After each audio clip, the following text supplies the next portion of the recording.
ನಮಸ್ತೆ ಎಜೆ ನ್ಯೂಸ್ಗೆ ಸ್ವಾಗತ. ಗ್ರಾಹಕರು ಆನ್ಲೈನ್ ಮೂಲಕ ದಿನಸಿ ವಸ್ತುಗಳನ್ನು ಸೇರಿದಂತೆಯೇ ಅಗತ್ಯ ಸಾಮಾನುಗಳನ್ನು ತರಿಸಿಕೊಳ್ಳದೆ ಮಾರುಕಟ್ಟೆಯಲ್ಲಿ ಇರುವ ಅಂಗಡಿಗಳಲ್ಲಿಯೇ ಖರೀದಿಸುವ ಮೂಲಕ ಸ್ಥಳೀಯ ವ್ಯಾಪಾರಿಗಳಿಗೆ ಅನುಕೂಲ ಮಾಡಿಕೊಡಬೇಕು ಅಂತ ಶಾಸಕ ಚನ್ನಾರೆಡ್ಡಿ ಪಾಟೀಲ್ ತನ್ನೂರು ಹೇಳಿದರು. ನಗರದ ಎಸ್ಡಿಎ ಹೋಟೆಲ್ ಸಭಾಂಗಣದಲ್ಲಿ ಶನಿವಾರ ಹಮ್ಮಿಕೊಂಡಿದ್ದ ಜಿಲ್ಲಾ ಕಿರಾಣಿ ಮತ್ತು ಜನರಲ್ ಸ್ಟೋರ್ ವ್ಯಾಪಾರಿಗಳ ಕ್ಷೇಮಾಭಿವೃದ್ಧಿ ಸಂಘದ 2025-26ನೇ ಸಾಲಿನ ನೂತನ ಪದಾಧಿಕಾರಿಗಳ ಗ್ರಹಣ ಸಮಾರಂಭ ಉದ್ಘಾಟಿಸಿ ಮಾತನಾಡಿದರು. ಇಂದು ಈ ಕ್ಷೇತ್ರದಲ್ಲಿ ಸಾಕಷ್ಟು ಸ್ಪರ್ಧೆ ಇದೆ. ಹೆಜ್ಜೆ ಹೆಜ್ಜೆಗೂ ಕಿರಾಣಿ ಜನರಲ್ ಸ್ಟೋರ್ಗಳು ಆಗ್ತಾ ಇದೆ. ಇದಲ್ಲದೆ ಆನ್ಲೈನ್ ವ್ಯಾಪಾರದ ಭೂತವು ಕೂಡ ವ್ಯಾಪಕವಾಗಿ ಬೆಳೀತಾ ಇದೆ. ಈ ನಡುವೆ ಸ್ಥಳೀಯ ವ್ಯಾಪಾರಿಗಳು ಗಟ್ಟಿಯಾಗಿ ನಿಂತು ಗ್ರಾಹಕರ ಬೇಡಿಕೆಯಂತೆಯೇ ವಸ್ತುಗಳನ್ನು ಮಾರಾಟ ಮಾಡುತ್ತಿರುವುದು ಶ್ಲಾಘನೀಯ ಎಂದರು. ಗುಣಮಟ್ಟದ ಮತ್ತು ಆದಷ್ಟು ಕಡಿಮೆ ದರದಲ್ಲಿ ಅಗತ್ಯ ವಸ್ತುಗಳನ್ನು ಜನರಿಗೆ ನೀಡುವ ಮೂಲಕ ವ್ಯಾಪಾರ ವೃದ್ಧಿಗೊಳಿಸಬೇಕು ಅಂತ ವ್ಯಾಪಾರಸ್ಥರಿಗೆ ಶಾಸಕರು ಕಿವಿಮಾತು ಹೇಳಿದ್ರು. ಸಂಘಕ್ಕೆ ಬೇಕಾದ ಸಹಾಯ ಸಹಕಾರ ಯಾವತ್ತೂ ತಮ್ಮಿಂದ ಇರುತ್ತೆ ಎಂದ ಶಾಸಕರು, ಸ್ಥಳೀಯವಾಗಿ ಉತ್ಪಾದನೆಯಾಗುವ ವಸ್ತುಗಳನ್ನು ಹೆಚ್ಚಿಗೆ ಮಾರಾಟ ಮಾಡಿದ್ರೆ ನಮ್ಮವರಿಗೆ ಹೆಚ್ಚಿನ ಲಾಭವಾಗುತ್ತೆ.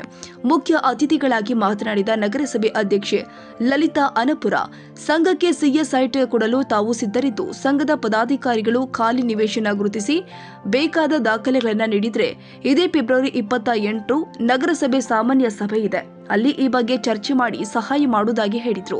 ಕಳೆದ 10 ವರ್ಷಗಳಿಂದ ಮಲ್ಲಿಕಾರ್ಜುನ ಶಿರಗೋಳ್ ಅವರ ನೇತೃತ್ವದಲ್ಲಿ ಎಲ್ಲ ಪದಾಧಿಕಾರಿಗಳು ಸಂಘವನ್ನ ಉತ್ತಮ ರೀತಿಯಲ್ಲಿ ನಡೆಸಿಕೊಂಡು ಹೋಗುವ ಮೂಲಕ ಬೇರೆ ಊರಿನ ವ್ಯಾಪಾರಿಗಳಿಗೆ ಮಾದರಿಯಾಗಿದ್ದಾರೆ ಎಂದರು.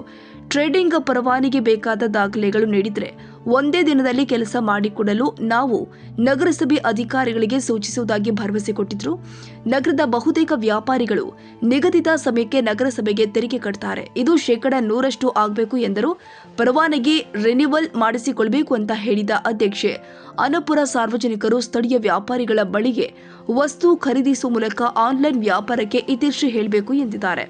ಪ್ರಾಸ್ತಾವಿಕವಾಗಿ ಮಾತನಾಡಿದ ವಿವಿಧ ಸಂಘಟನೆಗಳ ಪ್ರಮುಖ ಪದಾಧಿಕಾರಿ ಡಾಕ್ಟರ್ ಸಿದ್ದರಾಜ್, ಕಳೆದ 10 ವರ್ಷಗಳಿಂದ ಈ ಸಂಘದ ಪದಾಧಿಕಾರಿಗಳು ತಮ್ಮ ವ್ಯಾಪಾರದೊಂದಿಗೆ ಕೆಲವು ಸಾಮಾಜಿಕ ಕಳಕಳಿಯ ಕೆಲಸಗಳು ಮಾಡ್ತಾ ಇದೆ. ಹೀಗಾಗಿ ಅವರಿಗೆ ಉದ್ಯೋಗದ ಜೊತೆಗೆ ಜನರ ಕಳಕಳಿ ಇರುವುದು ಕೂಡ ಕಂಡು ಬರುತ್ತೆ ಎಂದಿದ್ದಾರೆ. ಸಂಘದ ಸಂಸ್ಥಾಪಕರು ಆದ ಹಿರಿಯ ಉದ್ಯಮಿ ಮಲ್ಲಿಕಾರ್ಜುನ ಶಿರಗೋಳ ಮಾತನಾಡಿ, ಸಂಘವು ವ್ಯಾಪಾರಸ್ಥರ ಸುರಕ್ಷತೆಗೆ ಮೊದಲ ಆದ್ಯತೆ ಕೊಡುವ ಮೂಲಕ ಸಾಮಾಜಿಕ ಕೆಲಸದಲ್ಲೂ ತೊಡಗಿಸಿಕೊಂಡಿದೆ ಎಂದರು.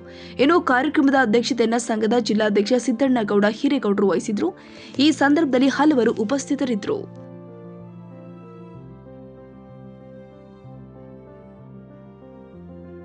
ಕನ್ನಡಿಗರ ಮೆಚ್ಚಿನ ನಿಮ್ಮ ಎಜೆ 24/7 ನ್ಯೂಸ್ ಕನ್ನಡ ವಾಹಿನಿ ಇದೀಗ ಟಿವಿಯಲ್ಲಿ ಲಭ್ಯ.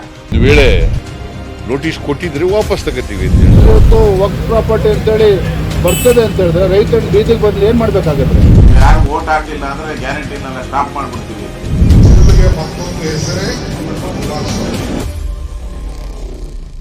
ಕರ್ನಾಟಕ ಮತ್ತು ದೇಶ ವಿದೇಶ 360 ಡಿಗ್ರಿ ಸುದ್ದಿ ಹಾಗೂ ಉತ್ತರ ಕರ್ನಾಟಕ, ಬೆಳಗಾವಿ, ಬಾಗಲಕೋಟೆ, ಧಾರವಾಡ, ಹಾವೇರಿ, ಗದಗ, ಬಿಜಾಪುರ ಜಿಲ್ಲೆಯ ಕ್ಷಣ ಕ್ಷಣದ ವಿವರವನ್ನ ಪಡೆಯುವುದಕ್ಕೆ ಎಜೆ 24/7 ನ್ಯೂಸ್ ಕನ್ನಡ ವಾಹಿನಿಯನ್ನ ಲೈಕ್ ಮಾಡಿ, ವಿಡಿಯೋಗಳನ್ನ ಶೇರ್ ಮಾಡಿ, ಕಮೆಂಟ್ ಮಾಡುವ ಮೂಲಕ ನಮ್ಮ ವಾಹಿನಿಗೆ ಸಹಕಾರ ನೀಡಿ ಮತ್ತು ಚಾನೆಲ್ ಅನ್ನ ಸಬ್ಸ್ಕ್ರೈಬ್ ಮಾಡಿ.